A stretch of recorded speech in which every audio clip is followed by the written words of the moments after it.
అనేసి చెప్తాడు కదా, అప్పుడు వచ్చి పైసలు ఇవ్వంటాడు. ఆ పైసలు ఎందుకంటే కొడతాడు.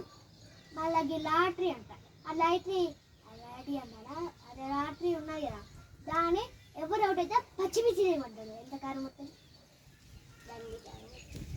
మళ్ళా ఏమైందంటే కొట్టుతాడు, తిట్టుతాడు, మళ్ళా ఇంకే పిస పిస కూడా వేస్తాడు. లక్కీ మనల్ని ఆడిపించుకోడు, తిడతాడు, కొడతాడు, దొబ్బెత్తాడు, మీరు మాతో ఆడుకోని అంటాడు. లక్కీ మన చెల్లి దొబ్బే అంటాడు, ఊక నన్ను మమ్మల్ని ఎత్తుకుంటుంటాడు, ఆడిపించుకోడు, తిడతాడు, కొడతాడు. సరే మరి అన్నం తింటారు మీరు, నాది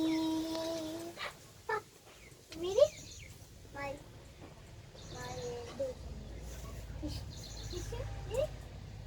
దోశనే మాది. దోశ టిఫిన్ లంచ్ ఎంత